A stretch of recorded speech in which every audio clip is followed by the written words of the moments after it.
Have you ever noticed that storms don't ask for permission? They don't check your calendar. They don't ask you if you're ready. They don't ask you if you have the bandwidth. They just hit. And they hit you emotionally, spiritually, intellectually, physically. And this video is on how to stay grounded in the midst of a storm. Not when things are well, not when you feel calm, not when you feel okay, but it's about how to feel okay in the middle of something heavy or hard. One of the biggest misconceptions about being grounded is the belief that you have to be calm, but that is not true. Being grounded solely means that you are connected to yourself. You can be overwhelmed and grounded. You can be sad and grounded. You can be grieving and grounded. Grounded is just rooted to who you are and the truth of yourself, and not abandoning how you feel or bypassing how you feel or numbing how you feel. It's being grounded and connected to who you are, regardless, that's not a word, regardless of how you feel. It's not about being calm, it's about being connected. Being grounded is not about having your emotions disappear. It's about sitting with them and sitting with yourself inside of the storm. Being grounded is not like, life is great and everything is great. I wish it was that easy. In reality, it's how can I sit with myself in the middle of the storm? How can I make this experience as comfortable as possible? How can I take care of myself in the middle of the storm? And the best way to do that is connecting to your body. When you are feeling heavy, feeling like things are difficult, it is a reminder and an ask to root to yourself. What does that mean? It means staying rooted to your body.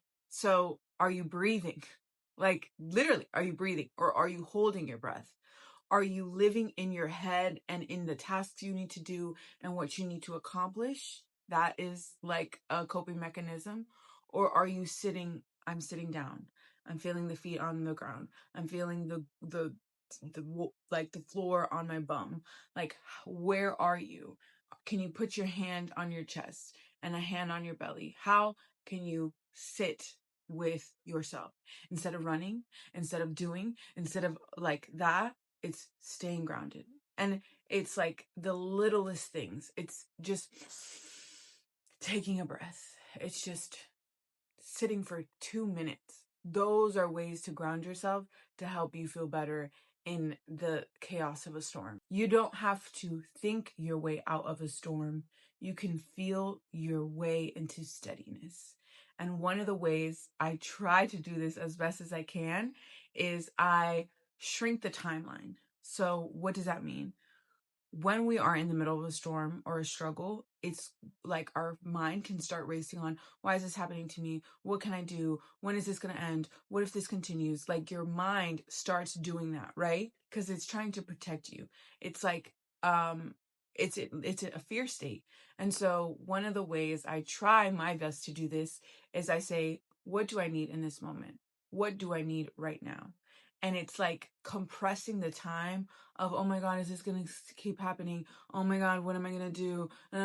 Like instead of thinking about the future, I just shrink into right now. What do I need right now in this moment? Do I need to take a shower? Do I need to call a friend? Do I need a journal? Do I need to scream and yell and get it out of my body? Do I need to write a letter? Like, how can I take care of myself right now? Instead of thinking about all the things that I need to do, that is just going to overwhelm me and bring more chaos and anxiety into my life. One important thing is letting the storm exist without assigning a meaning to it. When you are deeply like attuned or sensitive or aware, you can begin to assign meaning to things. Oh, is this because I'm thinking these thoughts, or is this a punishment, or is this because I did something bad, or is this bad karma? That's when you start thinking negative thoughts and really living from a state of fear And I even still do this to this day.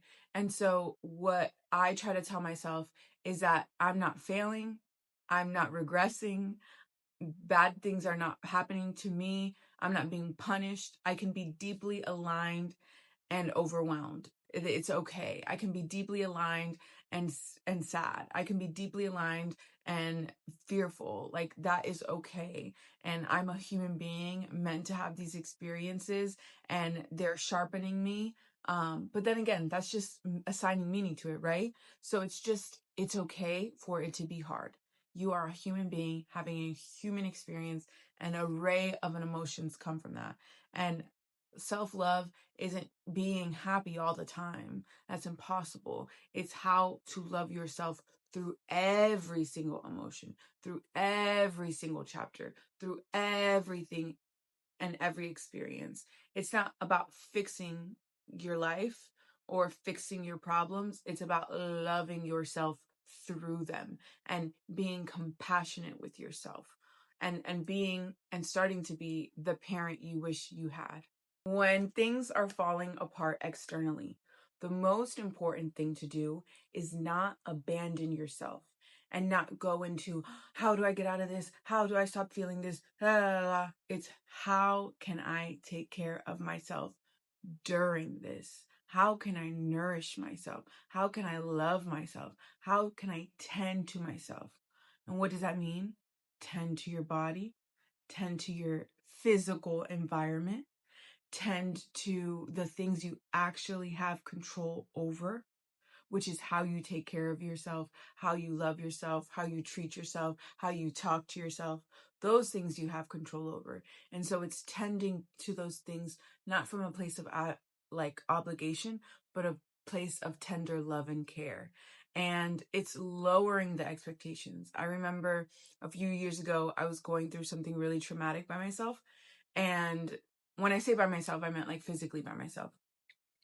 And what I did was I bought like Tupperware, and I bought like cutlery, and I bought paper plates, and I bought things like that because I knew I wasn't at a bandwidth to do the dishes every day. I just couldn't, and I knew that about myself. And so I lowered the expectations on what I could do. And I think one of the most harmful things you can do is continue to live your life as if nothing happened when something really hard is happening. When you are in the middle of a storm, you put your gear on and you move through the world with that gear. And I say that to say, when you are going through something, you have to manage your expectations. I really am talking to myself, or like for myself. It's like managing your expectations. If something heavy and hard has happened to you, you have to take care of yourself. You can't just go as if it didn't happen, because you're bypassing the experience when it was heavy, it was hard, it was or is challenging. And I think sometimes in the spiritual mindful community, it's like, namaste, all is well. And it's like, no, some things are really heavy and hard. And it's, how am I taking care of myself in that moment? How am I loving myself in that moment? How am I nourishing myself in that moment? Notice how I'm saying moment, not day, not week, moment. Sometimes you just need to live moment by moment, because to think of a string of days is overwhelming, and that is okay. If you are in the middle of a storm right now, I want you to know that there is nothing wrong with you. You are not behind. You are not broken. You are not falling apart. You are just learning how to be with yourself during an uncertain, heavy time. And that is the deepest form of self-love. It is very, very, very, very easy to love yourself and tend to yourself when the external is easy and peaceful and calm. But what matters is how you love yourself when it's heavy, when it's hard, and when it's overwhelming. That is when I double down on my practices, because that's when I need it the most. That's when I'm most diligent about my practices. I do my yoga, I do my affirmations, I only listen to positive music because I know my nervous system needs it the most. And so it's changing the expectations you have with yourself. It's doubling down on how you take care of yourself and how you nurture and parent yourself during hard moments. That is truly deep, deep, deep embodied self-love.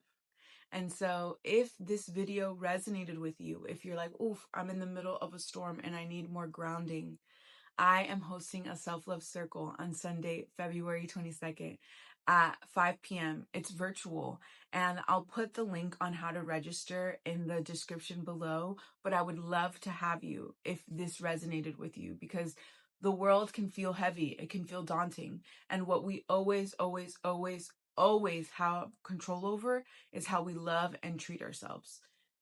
Always. So that is the message. I'm sending you so much love and tenderness and just love and compassion and grace, because that's what we need in this world. Mwah, mwah, mwah, mwah. And I'll be back with more videos on how to love yourself more deeply so you can experience more joy. Bye.